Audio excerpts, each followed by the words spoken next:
Hello students, welcome to Kardam classes. कैसे हैं आप? आई होप सब मस्त होंगे। आज हम पढ़ेंगे क्लास 10th मैथ ज्ञान सोल्ड चल रहा है 2023। सेट नंबर 4 है 2022 822 AY। सेट नंबर है 822 AY। ठीक, तो इस सेट के आप दो क्वेश्चन कर चुके हैं। आज हम क्वेश्चन नंबर 3 से स्टार्ट करेंगे। क्वेश्चन नंबर 3 का क्या बोल रहा है? सिद्ध कीजिए कि √2 एक अपरिमेय संख्या है। √2 एक अपरिमेय संख्या है। देखिए इसको किस तरह से सोल्व करते हैं। देखिए, आप √2 को अपरिमेय संख्या न लेकर के एक परिमेय संख्या लेकर के चले गए। और एक बात ध्यान दीजिए, √2 के स्थान पे √3 हो सकता है, √5 हो सकता है, √7 हो सकता है। इन सब का सॉल्यूशन एक ही तरीके से होगा। ठीक है, तो ये बहुत ही इंपॉर्टेंट क्वेश्चन है। लिखेंगे मान √2 एक परिमेय संख्या है। परिमेय संख्या है। √2 एक परिमेय संख्या है। और जो संख्या p/q के रूप में लिखी जाती हैं वे परिमेय संख्या कहलाती है। तो देखिए, अब यहां देखेंगे √2 is equal to p/q। √2 is equal to p/q। यहां देखिए, जहां p तथा q सहअभाज्य पूर्णांक है। p तथा q सहअभाज्य पूर्णांक है। p तथा q सहअभाज्य पूर्णांक है। ठीक है, तथा यहां q क्या है? q does not equal to 0। और देखिए, जिनका HCF किसका? p और q का। p और q का HCF क्या होना चाहिए? इसमें 1 होना चाहिए। p और q का HCF 1 हो। ठीक है, जहां p और q सहअभाज्य पूर्णांक है, q 0 के बराबर नहीं है, और जिनका HCF मतलब p और q का HCF क्या होना चाहिए? 1 होना चाहिए। तो अब आप ध्यान देंगे, √2 के इधर मल्टीप्लाई कर देंगे, तो √2q इज इक्वल टू हो गया p के। ठीक है, तो implies that p is equal to √2q हम लिख सकते हैं। p बराबर √2q। देखिए, दोनों पक्षों का वर्ग कर लेंगे। दोनों पक्षों का वर्ग करने पर दोनों पक्षों का वर्ग करने पर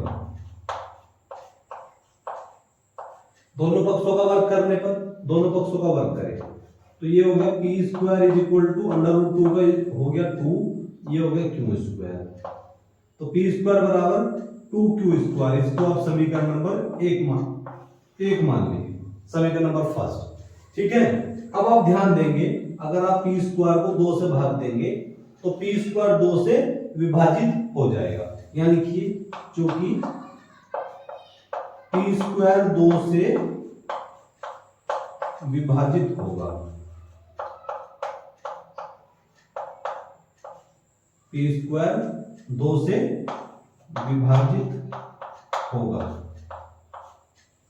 इसलिए p भी 2 से विभाजित होगा। p भी 2 से विभाजित होगा। मान लीजिए p² का मान 16 है। p² बराबर किसके है? 16 है। तो 16 2 से कट जाएगा। ठीक है, 8 बार। ठीक है, और p² मतलब p² बराबर 4 का वर्ग। p बराबर कितना हो जाएगा? 4। तो 4 भी 2 से कितनी बार कट जाएगा? 2 बार कट जाएगा। तो p भी 2 से विभाजित हो जाएगा। ठीक है, अब हम क्या करेंगे? पुनः लिखिए, पुनः p के स्थान पे आप 2r रख देंगे। पुनः p is equal to 2r रखने पर p बराबर 2r। रखिए p के स्थान पे आप 2r रखेंगे समीकरण नंबर 1 में, ठीक है। रखिए फर्स्ट में, कहां रखेंगे, फर्स्ट में रखेंगे, ये फर्स्ट है तो p is equal to 2r, तो 2r का स्क्वायर इज इक्वल टू हो गया 2q स्क्वायर, तो 2 का वर्ग 4, ये हो गया r स्क्वायर बराबर 2q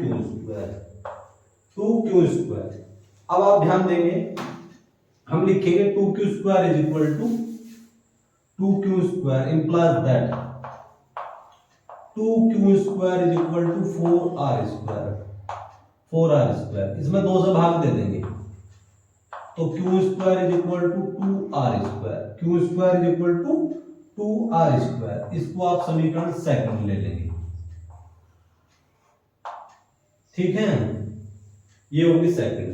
अब आप ध्यान देंगे यहां लिखिए q स्क्वायर 2 से विभाजित है, क्योंकि q स्क्वायर 2 से विभाजित होगा,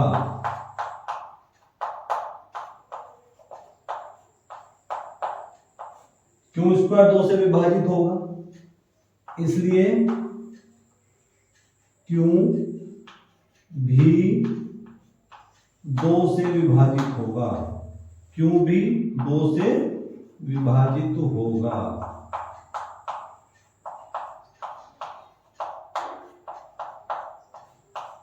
अब आप ध्यान दीजिए आपके पास में पी स्क्वायर और क्यू स्क्वायर की वैल्यू है, देखिए पी स्क्वायर बराबर कितना है भाई, पी स्क्वायर बराबर है 2q स्क्वायर और क्यू स्क्वायर बराबर क्या है, क्यू स्क्वायर बराबर है 2r स्क्वायर। देखिए इन दोनों में 2 कॉमन है, मतलब p और q का HCF क्या आया, 2 आया, तो समीकरण फर्स्ट और सेकंड से, समीकरण फर्स्ट एंड सेकंड से, समीकरण फर्स्ट एंड सेकंड से HCF ऑफ P और Q, मतलब P और Q का HCF कितना आया भाई, आया है 2, P और Q का HCF कितना आया है, 2 आया है, क्योंकि इनमें 2 कॉमन है, लेकिन होना कितना चाहिए, P और Q का HCF 1 होना चाहिए, परंतु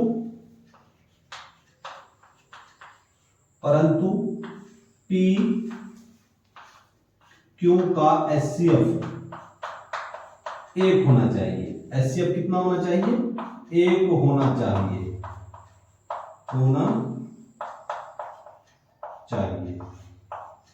तो यहां लिखेंगे अतः हमारी कल्पना गलत है,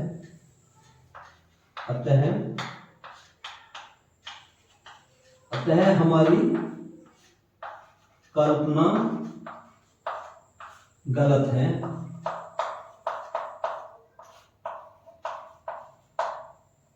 जो कि विरोधाभास प्रकट करती है, जो कि विरोधाभास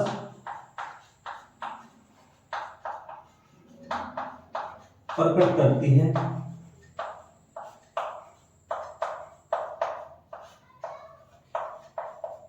अतः √2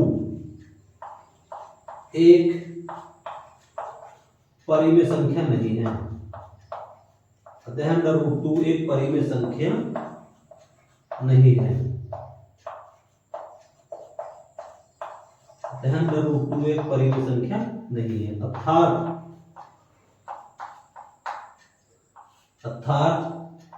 √2 एक अपरिमेय संख्या है, अर्थात √2 एक अपरिमेय संख्या है।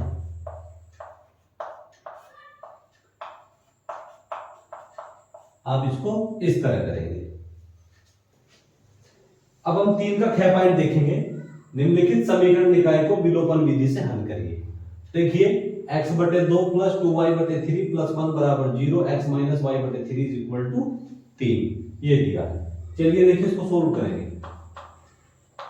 कैसे सोल्व करेंगे, देखिए दिया है x/2 2y/3 और ये वाला 1 उठाकर इधर ले जाइए, इधर जाके ये होगा -1, इसको हम समीकरण नंबर फर्स्ट मान सकते हैं। और क्या दिया है x minus y/3 is equal to किसके 3 के। ये होगी समीकरण नंबर 7। अब हमें क्या करना है, देखिए यहाँ x बटे 2 है प्लस 2y बटे 3 है, तो मैं एक काम कर सकता हूँ, समीकरण सेकंड में मैं 2 से गुणा कर सकता हूँ क्योंकि ये माइनस 2y बटे 3 हो जाएगा। तो समीकरण सेकंड में करिए, समीकरण सेकंड में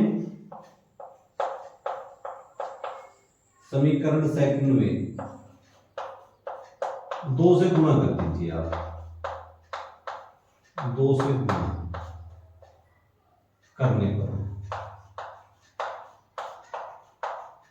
करिए भाई, ये हो गया 2x माइनस 2y बटे 3 इज इक्वल टू कितना 3 दूनी 6।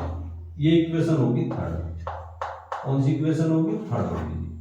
ये फर्स्ट सेकंड थर्ड। अब जो हमारा रिलेशन है, हमारा संबंध जो बना है वो फर्स्ट और थर्ड के बीच में बना है, फर्स्ट और थर्ड के बीच में। तो हम क्या करेंगे, समीकरण फर्स्ट और सेकंड को देखिए, ये चिन्ह प्लस का है, ये चिन्ह माइनस का है।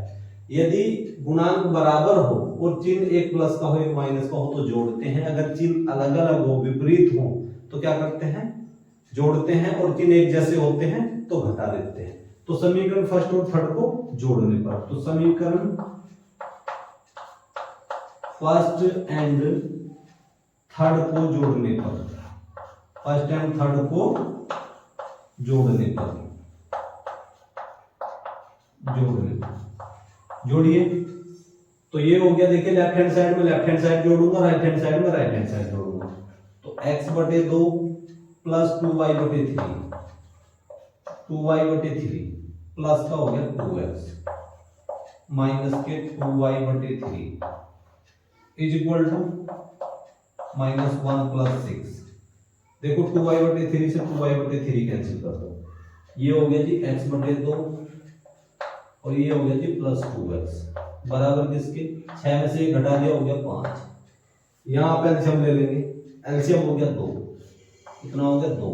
तो x plus 2x is equal to किसके, सॉरी 4x हो जाएगा, ये x प्लस 4x बराबर 5।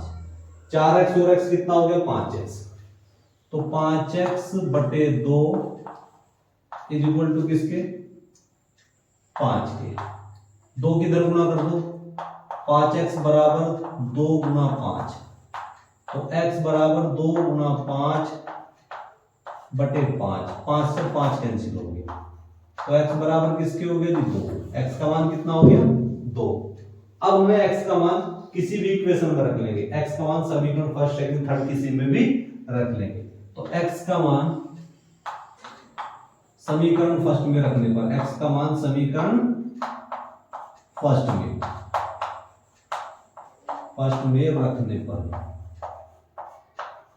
समीकरण फर्स्ट है x बटे 2, x देखिए x बटे 2, x के स्थान पर रखिए 2, 2 बटे 2 प्लस 2y बटे 3 इज इक्वल टू किसके 1 माइनस 1, क्या है -1 है। चलिए -1 होगा, 2 से 2 कैंसिल हो गया, तो यहाँ कितना हो गया 1 प्लस 2y बटे 3 इज इक्वल टू -1। ये मान उठाकर इधर ले जाइए, इधर जाके कैसा हो गया ये माइनस का, 2y बटे 3 इज इक्वल टू -1, तो 2y बटे 3 इज इक्वल टू कितना -2। देखिए 2 से 2 कैंसिल हो गया, तो y बटे 3 क्या बचा, y बटे 3 इज इक्वल टू -1, 3 की इधर मल्टीप्लाई कर दो, तो y इज इक्वल टू कितना हो गया -3, y इज इक्वल टू -3, तो y का मान -3 हो गया, x का मान 2 हो गया। अब हमें क्या करना है, देखिए x का मान 2, y का मान -3। आप अपने उत्तर की जांच भी कर सकते हैं, तो उत्तर की जांच करिए आप, उत्तर की जांच इक्वेशन कौन सी है आपके पास में, मान लीजिए सेकंड इक्वेशन है आपकी, x माइनस वाई बटे 3 इज इक्वल टू किसके 3 के।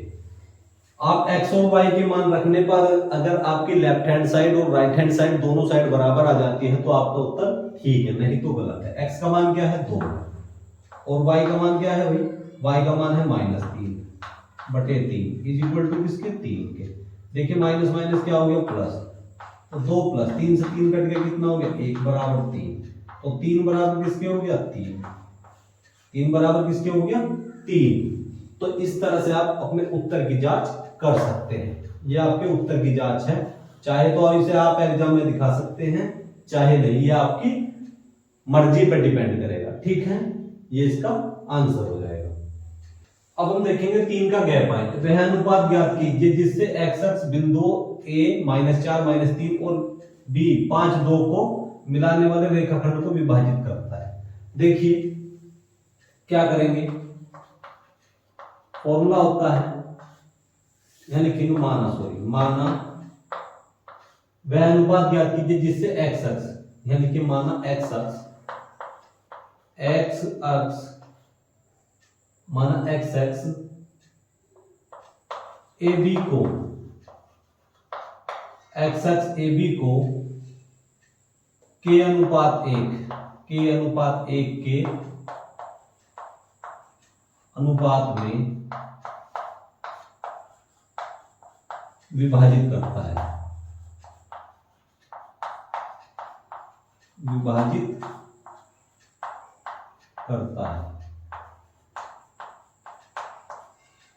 माना एक्स एक्स ए बी को के अनुपात 1 के अनुपात में विभाजित करता है। देखिए फॉर्मूला क्या है, आपने पता है, आपके पास में कोई बिंदु है ए बी, क्या है ए और बी कोई बिंदु है, इस पे कोई बिंदु पी है मान लीजिए, ये एक दूसरे को m1 अनुपात m2 के अनुपात में विभाजित करता है। ठीक है, तो वो बोल रहा है वह के अनुपात ज्ञात कीजिए जिससे एक्स अक्ष बिंदुओं को -4 -3, ठीक है, तो इस बिंदु के फॉर्मूले जो होता है ये होता है विभाजन बिंदु के निर्देशांक m1 x2 और m2 x1 अपॉन में किसके m1 प्लस m2 और m1 y2 m2 y1 upon में किसके m1 प्लस m2 अब वो बोल रहा है x अक्ष, तो x अक्ष का समीकरण क्या होता है भाई, x अक्ष का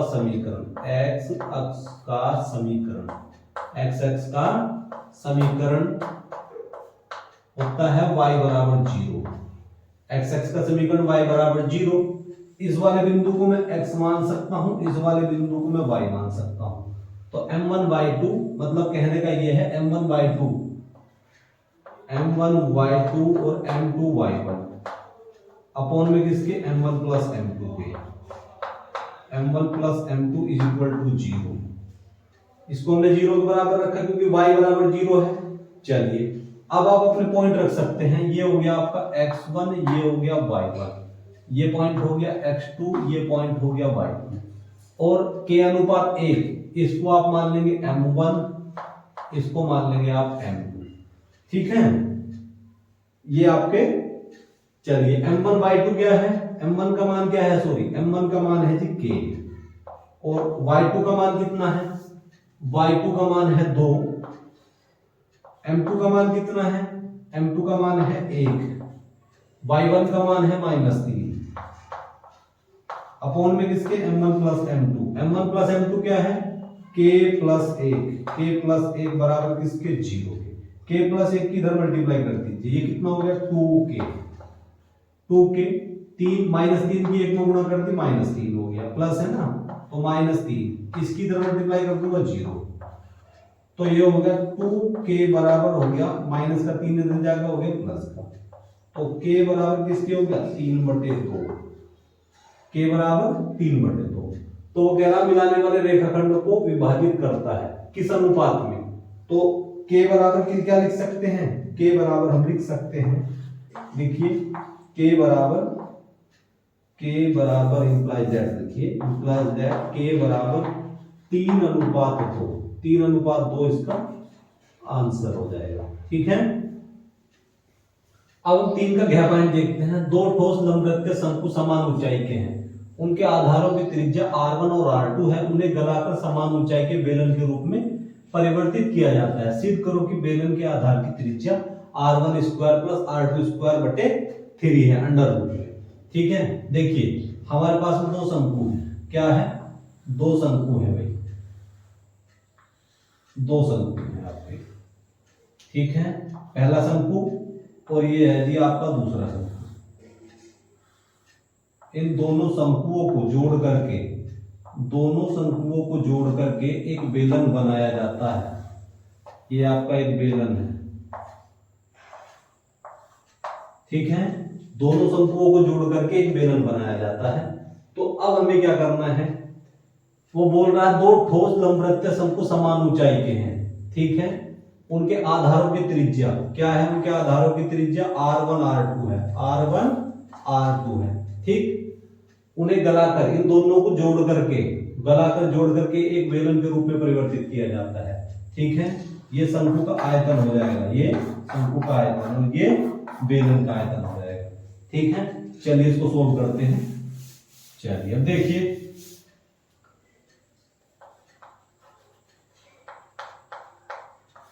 लिखेंगे माना दो ठोस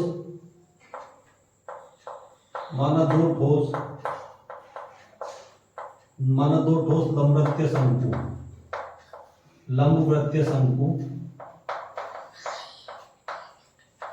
शंकु की ऊंचाई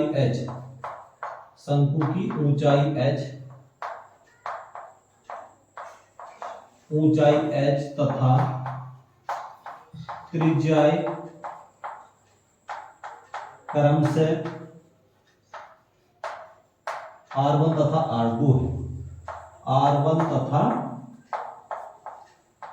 R2 है, ठीक है। R1 तथा R2 है। अब उन्हें गलाकर एक समान ऊंचाई के बेलन के रूप में परिवर्तित किया जाता है। तो इसकी ऊंचाई h है, तो बेलन की ऊंचाई भी h होगी। तो यहां लिखो माना बेलन की ऊंचाई h, बेलन की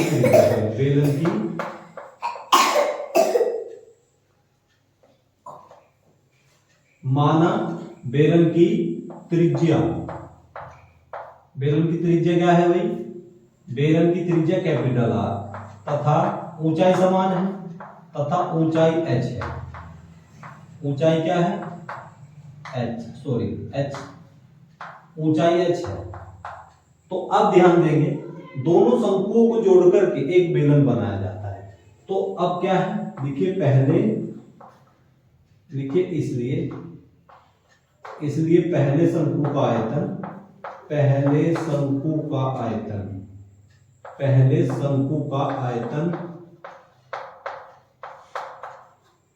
प्लस दूसरे शंकु का आयतन, पहले शंकु का आयतन प्लस दूसरे शंकु का आयतन, पहले शंकु का आयतन प्लस दूसरे शंकु का आयतन बराबर क्या है, बेलन का आयतन। देखिए शंकु का पहले शंकु का आयतन होगा 1/3 पाई r1 स्क्वायर h। शंकु का आयतन होता है 1/3 पाई r1 स्क्वायर h। दूसरे का क्या होगा 1/3 पाई r2 स्क्वायर h।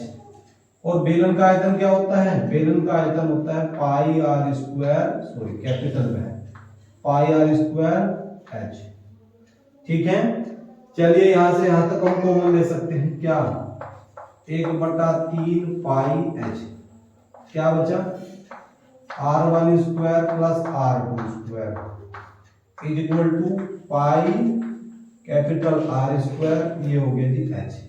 देखिए पाई h से कैंसिल हो गया, पाई h कैंसिल हो गया, तो क्या बचा r1 स्क्वायर और r2 स्क्वायर बटे किसके 3 के, बराबर किसके, पाई से पाई कैंसिल हो गया था ना, बराबर हो गया r स्क्वायर। तो दोनों पक्षों का वर्गमूल ले लो। देखिए दोनों पक्षों का वर्गमूल लेने पर, दोनों पक्षों का वर्गमूल लेने पर,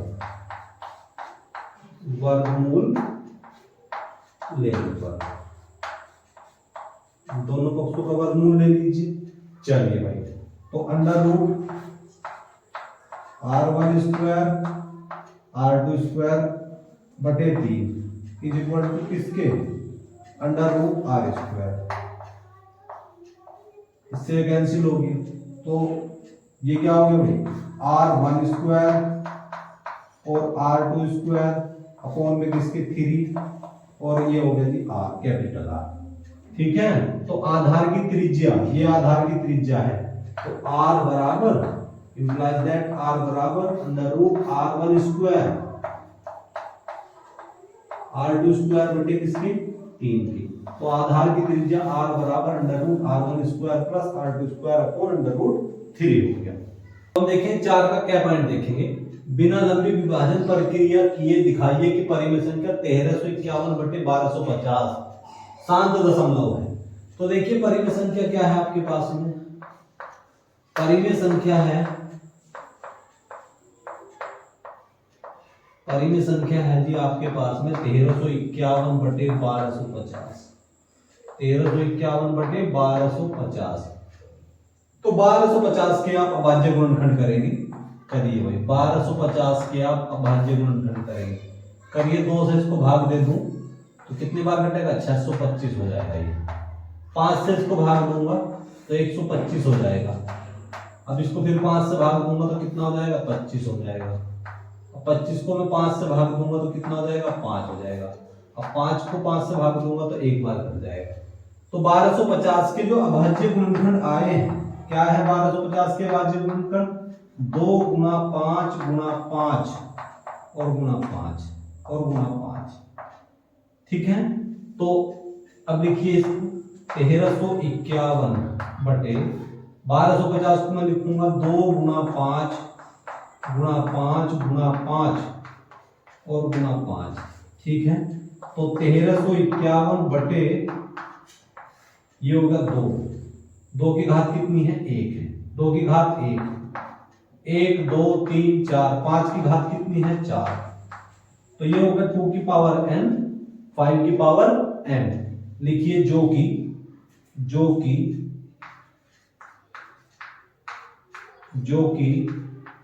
2 की पावर m 5 की पावर n के रूप का है, ये रूप का है। ठीक है, इस रूप का है जो, तो जब इस रूप का है तो हम लिख सकते हैं 1351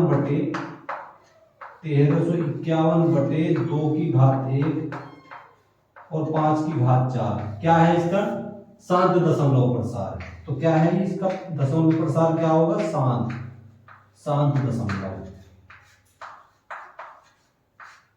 ये इसका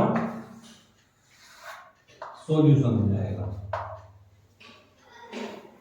अब हम देखेंगे 4 का ख पॉइंट, द्विघात समीकरण 3x² minus 2 root 6x plus 2 बराबर 0 के मूल गुणनखंड विधि द्वारा ज्ञात कीजिए।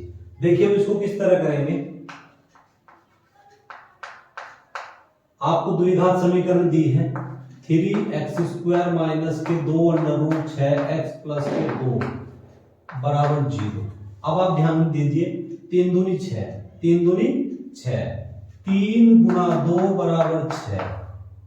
ठीक है, 6 के ऐसे टुकड़े जिसका योगफल क्या हो 2 रूट 6 हो या अंतर 2 रूट 6 हो। आप ध्यान देंगे ये हो गया 3 दूनी 6 के ऐसे टुकड़े, तो 3x² माइनस 2 रूट 6 को मैं लिख सकता हूं किस तरह से, ध्यान देंगे अंडर रूट 6 और प्लस अंडर रूट 6 और x प्लस 2 बराबर 0। ध्यान दीजिए अंडर रूट 6 और अंडर रूट 6, अंडर रूट 6 कितना हो जाएगा अंडर रूट 6 का वर्ग। ठीक है, वर्ग से रूट कैंसिल हो गया तो कितना हो गया 6। तो हम लिख सकते हैं अंडर रूट 6 क्या होता है, अंडर रूट 6 में मल्टीप्लाई करेंगे तो 6 आ जाएगा। ठीक है, तो 3x² माइनस मुझे x के अंदर मल्टीप्लाई करनी है, तो अंडर रूट 6x और प्लस अंडर रूट 6x और प्लस का 2 बराबर 0। ठीक है, तो ये कितना हो गया जी 3x², तो अंडर रूट 6x और अंडर रूट 6x और प्लस का 2 बराबर हो गया 0। ठीक है, चलिए अब मुझे क्या करना है, देखिए मैं अंडर रूट इसको इस तरह से लिख सकता हूं, 3 को मैं लिखूंगा इस तरह से अंडर रूट 3 गुना अंडर रूट 3, ये हो गया जी x²। अंडर रूट 6 को मैं लिखूंगा इस तरह से अंडर रूट 3 और अंडर रूट 2, अंडर रूट 3 और अंडर रूट 2 की गुणा करूंगा तो अंडर रूट 6 हो जाएगा, ये हो गया x। इसी प्रकार इसको लिख लीजिए, अंडर रूट 3 और अंडर रूट 2, ये हो गया जी x। और मैं 2 को लिखूंगा अंडर रूट 2 और अंडर रूट 2 बराबर किसकी 0 के। ठीक है, चलिए इसको आगे थोड़ा सोल्व करते हैं।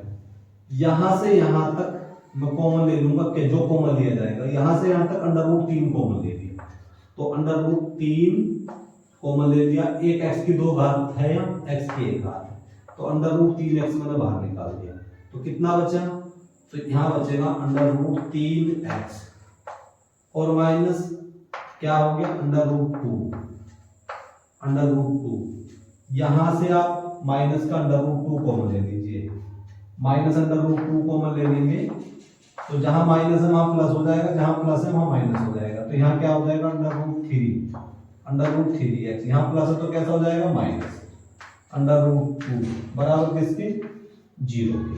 ठीक है, इसको आप रख देखिए, तो ये हो गया क्या under root 3x minus under root 2, under root 3x minus under root 2, इसको मैं यहाँ से बाहर निकाल दूंगा तो under root 3x minus under root 2 और ये कितना हो गया under root 3x minus under root 2 is equal to 0।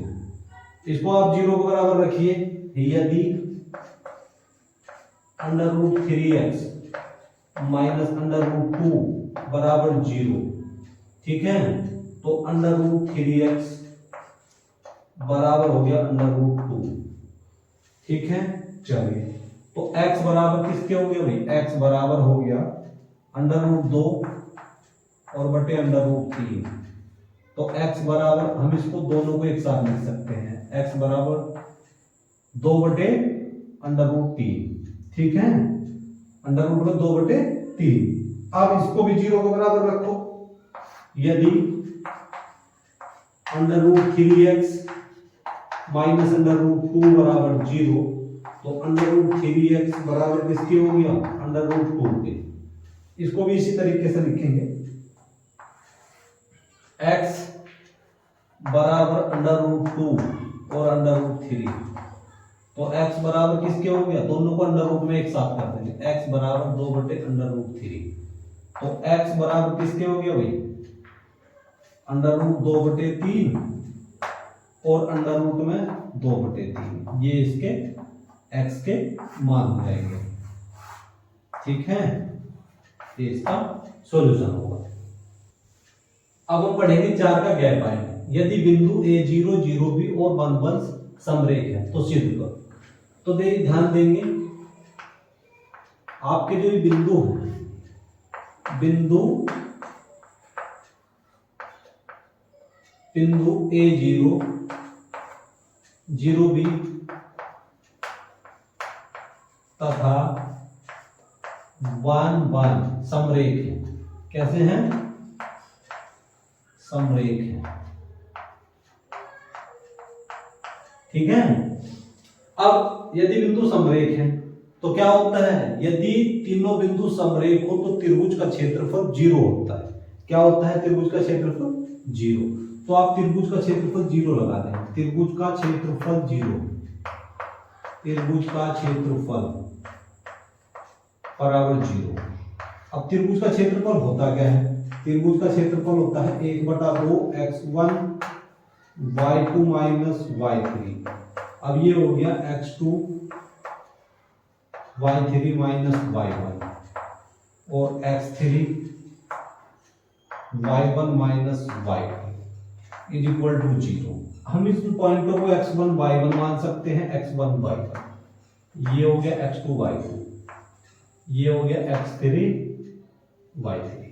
तो 1/2 x1 क्या है भाई, x1 है a, y2 क्या है b, y3 क्या है, y3 हो गया जी 1, x2 क्या है, x2 है 0, x2 है 0, y3 क्या है, y3 है आपका 1, y1 क्या है, y1 है 0, x3 क्या है, x3 है 1, y1 क्या है, y1 है आपका 0, y2 है जी आपका b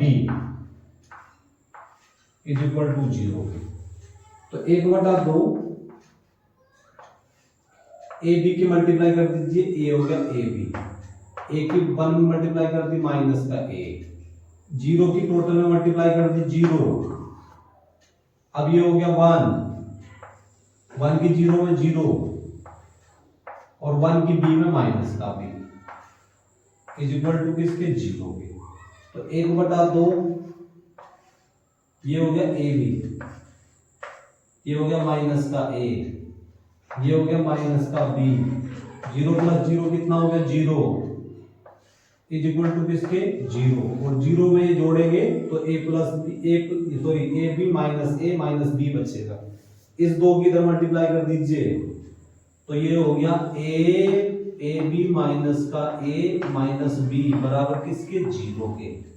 ठीक है, तो ए बी अब हम लिखेंगे ए बी, ये माइनस का ए इधर जाके कैसा हो गया प्लस का, और ये माइनस का बी इधर जाके हो गया प्लस का। तो आप 1 is equal to A plus B upon A B, A plus B upon A B, तो 1 is equal to A upon A B, A upon A B और बी अपॉन ए बी। देखिए A से cancel हो गया, B से B cancel हो गया, तो 1 is equal to 1 upon B और 1 अपॉन ए। ठीक है, ये बात हमें सिद्ध करनी थी, तो 1 upon A implies that 1 upon A plus 1 upon B बराबर किसके 1 के, ये बात हमें सिद्ध करनी थी इसमें। ठीक है, ये इसका सॉल्यूशन है। अब हम चार का गहरा पॉइंट देखते हैं। चित्र में ओ वृत्त का केंद्र है, यदि PQ बराबर 24 सेंटीमीटर, PR बराबर 7 सेंटीमीटर, तो छायांकित भाग का क्षेत्रफल ज्ञात कीजिए। ये छायांकित भाग का क्षेत्रफल हमें निकालना है। देखिए सोल्व करते हैं इसको। देखिए चित्र में ओ वृत्त का केंद्र है, तो त्रिभुज PQR में, त्रिभुज PQR में, त्रिभुज PQR में, त्रिभुज PQR में कोण P बराबर किसके दिया है 90 डिग्री के दिया है, और PR बराबर किसके दिया है, PR बराबर दिया है जी 7 सेंटीमीटर, PR बराबर 7 सेंटीमीटर, और PQ बराबर किसके दिया है, PQ बराबर दिया है 24 सेंटीमीटर, PQ बराबर 24 सेंटीमीटर। तो अब हमें क्या निकालना है, आप एक काम कर लीजिए, समकोण त्रिभुज RPQ में, समकोण त्रिभुज RPQ में, तो लिखिए समकोण त्रिभुज RPQ में, समकोण त्रिभुज RPQ में, आप इसमें पाइथागोरस प्रमेय लगा देंगे। क्या लगा देंगे, पाइथागोरस प्रमेय। RQ square is equal to RP square और प्लस PQ स्क्वायर। तो RQ क्या है, RQ हमें निकालना, RQ का स्क्वायर, RP क्या है, RP का मान है जी 7 का स्क्वायर, PQ क्या है, PQ है 24 का स्क्वायर। तो RQ स्क्वायर 7 का वर्ग 49 और 24 का वर्ग 576, तो ये कितना हो गया 625। तो RQ square is equal to 625 को मैं लिखूंगा 25 का वर्ग, तो इंप्लाइज दैट RQ बराबर हो गया जी 25 सेंटीमीटर। RQ क्या हो गया 25 सेंटीमीटर। RQ है क्या, RQ वृत्त का व्यास है, यानी कि वृत्त का व्यास, वृत्त का व्यास, वृत्त का व्यास RQ बराबर 25 सेंटीमीटर, ये हो गया वृत्त का व्यास। अब वृत्त की त्रिज्या कितनी हो जाएगी, वृत्त की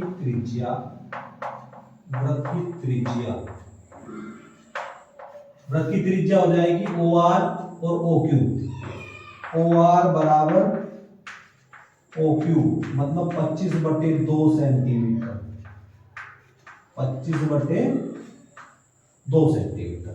अब हमें निकालना है त्रिभुज PQR का क्षेत्रफल। तो निकाल लीजिए त्रिभुज PQR का क्षेत्रफल। त्रिभुज PQR का क्षेत्रफल क्या हो जाएगा, 1/2 आधार गुणा ऊंचाई, आधार गुणा ऊंचाई। तो 1/2 आधार क्या है भाई इसका, आधार RP मतलब 7 और ऊंचाई PQ 24 सेंटीमीटर है। तो 24 की 7 बार मल्टीप्लाई कर दूंगा, 7 चौक 28 का 8 का 7 दूनी 14, 14 2 16, तो 168/2 सेंटीमीटर स्क्वायर, सेंटीमीटर स्क्वायर ये हो गया। अब हमें क्या निकालना है, ये हमारा निकल गया त्रिभुज PQR का क्षेत्रफल।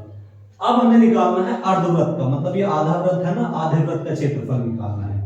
तो निकालिए अर्धवृत्त का, अर्धवृत्त का क्षेत्रफल, अर्धवृत्त का क्षेत्रफल। अर्धवृत्त का क्षेत्रफल क्या होता है, 1/2 पाई आर स्क्वायर। तो 1/2 पाई का मान कितना, 22/7।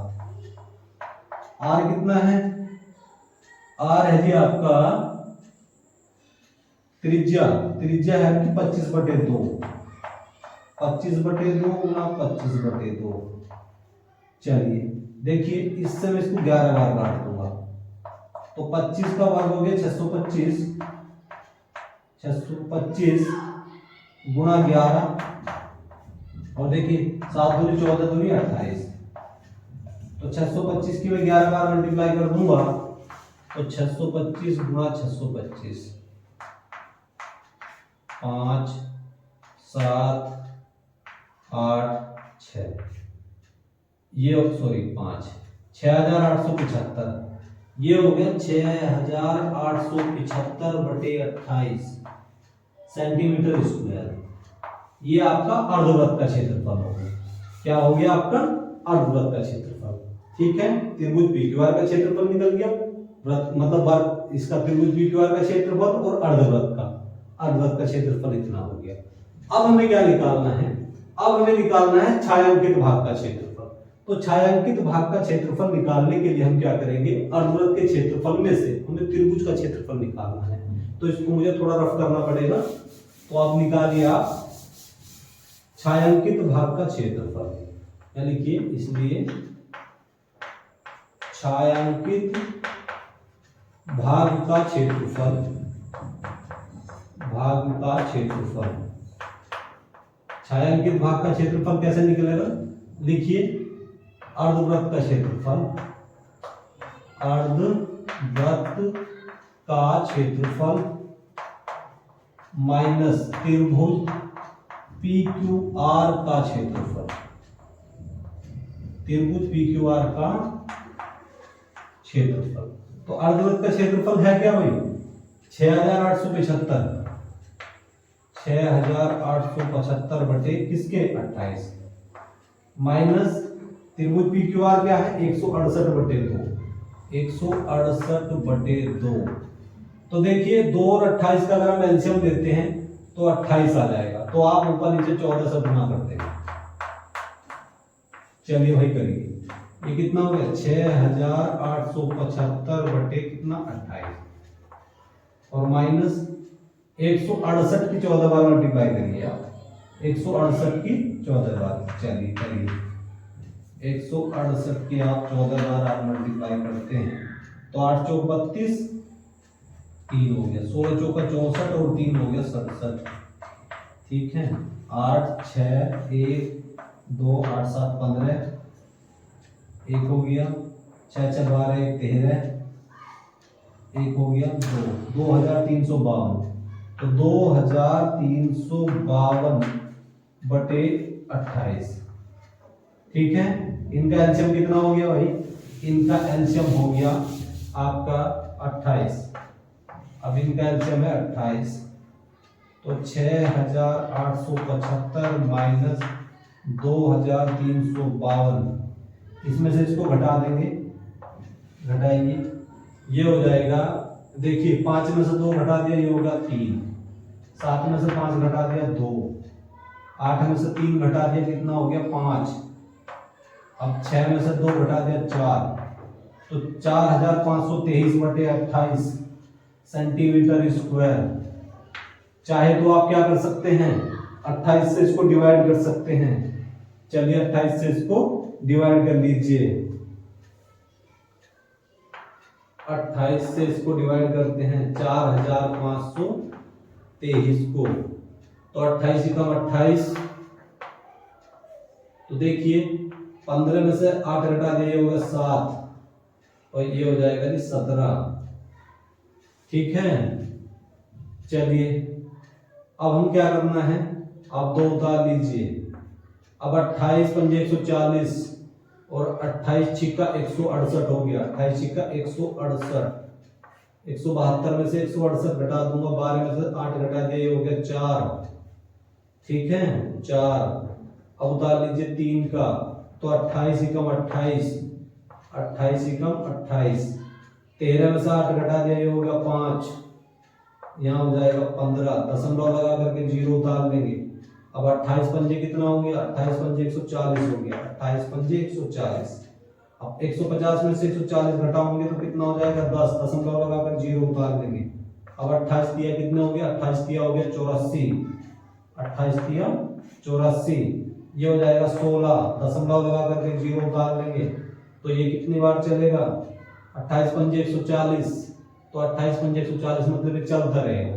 तो इसको मैं लिख सकता हूं 161.53 सेंटीमीटर की घात 3, सेंटीमीटर की घात 3, सेंटीमीटर की घात 3 मतलब सेंटीमीटर की घात 3। इसको हम इस तरह से कर सकते हैं। ठीक है, ये इसको सॉल्यूशन मतलब डिवाइड किया था हमने। तो आज ये हमारे क्वेश्चन नंबर 3 और 4 कंप्लीट हो गए। आशा है ये आपको समझ आया होगा। यदि मेरे द्वारा समझाने में आपको कोई बेनिफिट हो रहा हो तो प्लीज चैनल को लाइक शेयर एंड सब्सक्राइब करें, ताकि हमारी आने वाली वीडियो का नोटिफिकेशन आपको मिलता रहे और आप अपनी अच्छे से बोर्ड एग्जाम की तैयारी कर सके। और अब आपसे मिला जाएगा नेक्स्ट लेक्चर में। तब तक के लिए जय हिंद, जय भारत।